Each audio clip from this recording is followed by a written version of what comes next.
Senator Graham. Thank you. I know I'm a single white male from South Carolina, and I'm told I should shut up, but I will not shut up if that's okay, because I got here the same way everybody else did. The people in South Carolina voted for me and Senator Scott to be their voice, men and women, and I'm going to try to be their voice today. And maybe not just for South Carolina, but a little bit about what I think is going on here. Joe Biden, I can't believe we're saying this on our side. Listen to Joe.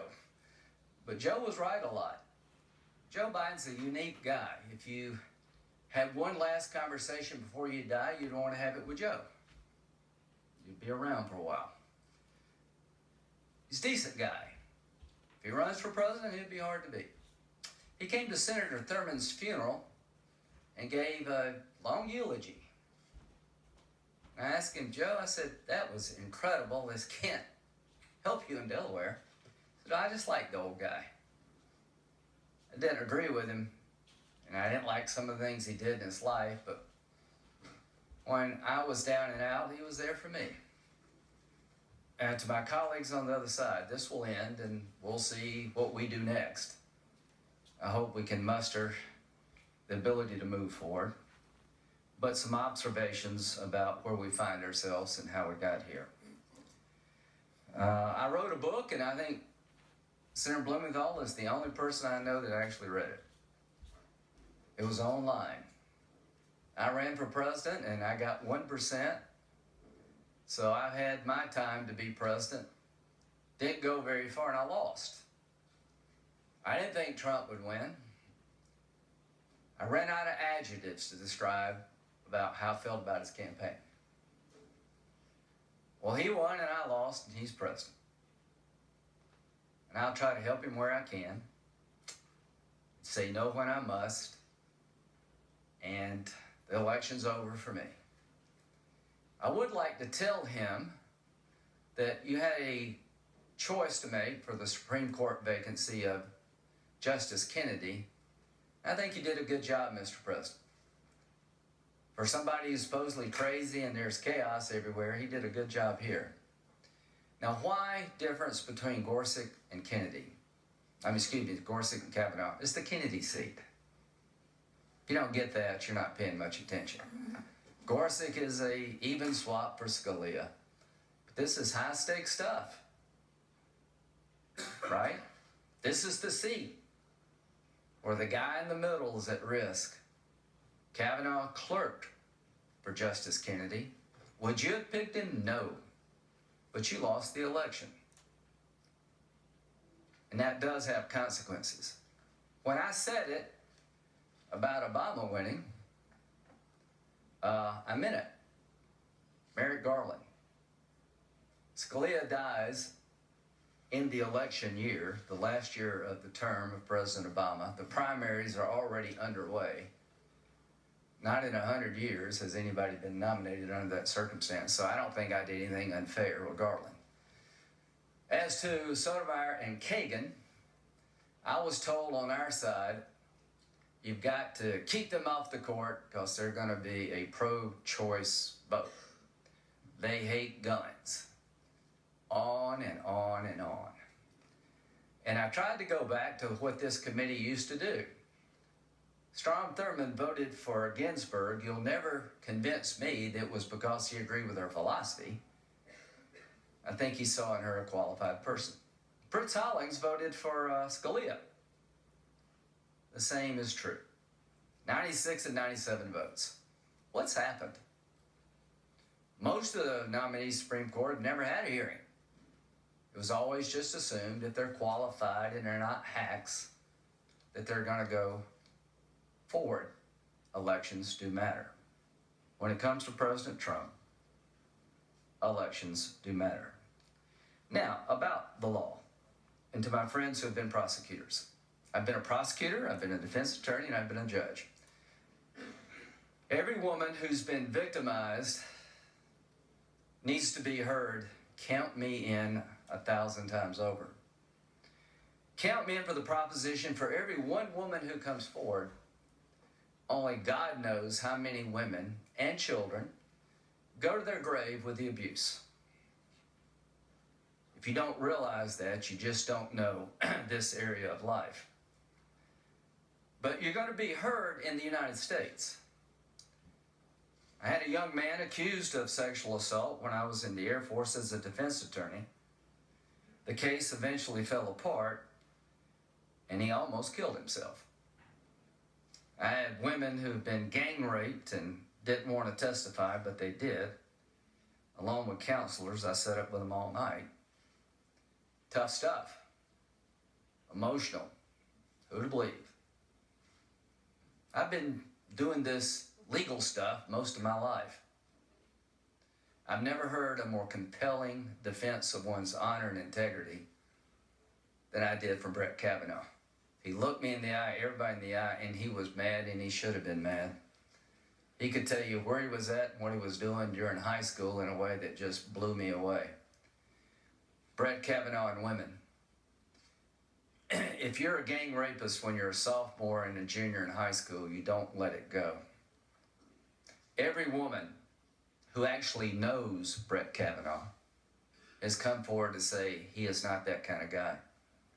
He has been at the highest level of public service, under tremendous scrutiny, 6 FBI investigations, and we missed the sophomore, junior gang rapist.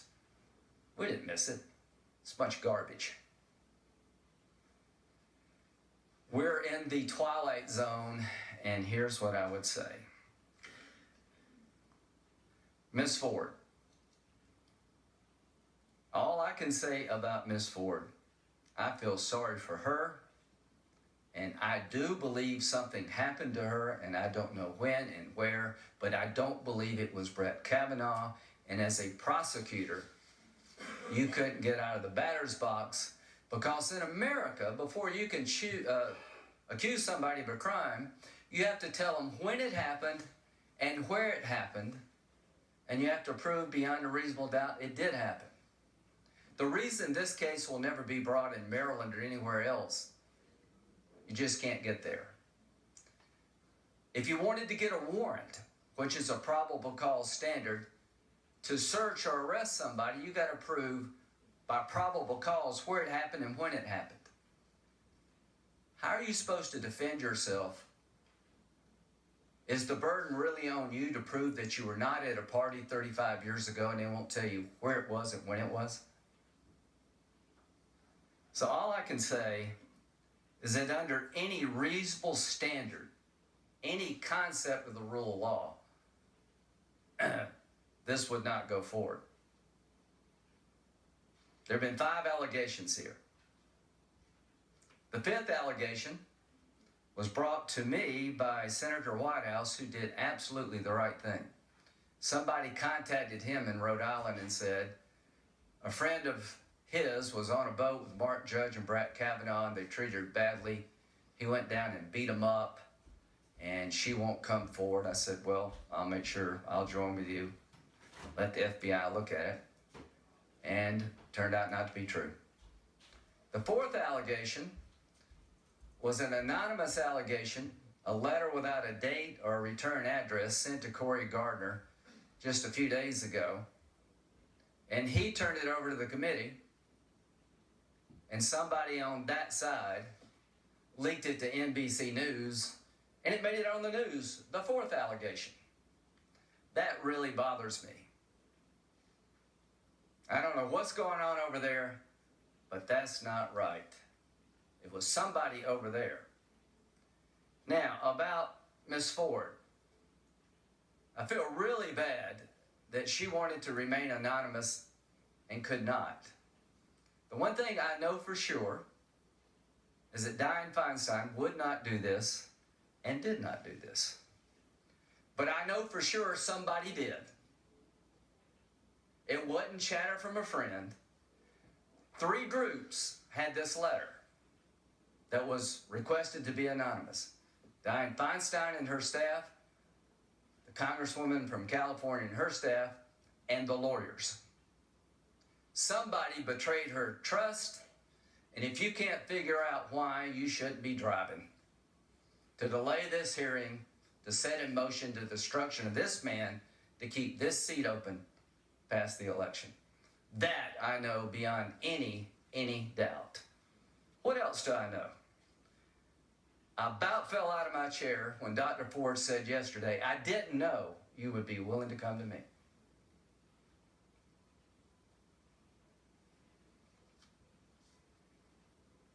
The email interactions between this committee and her lawyers, my staff would still welcome the opportunity to speak with Dr. Ford at any time and any place convenient to her. Come to us or we to you.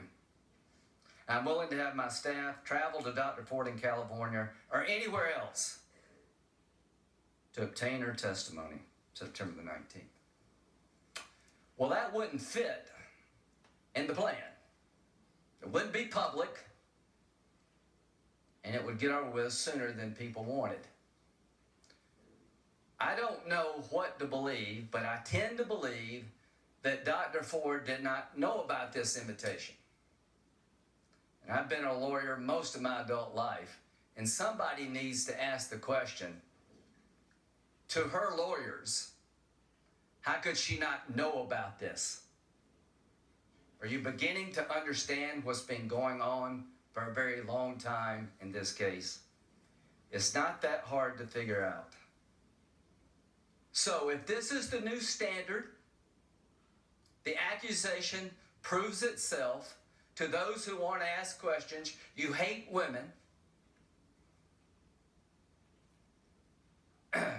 God help us all. If the new standard for the committee is that there's no presumption of anything, that you have to prove why somebody would accuse you. Not just say, I didn't do it, here's why I didn't do it, but you got to prove the motives of your accuser. God help us all. The Avenatti moment tells you what's going to happen if we keep this farce going.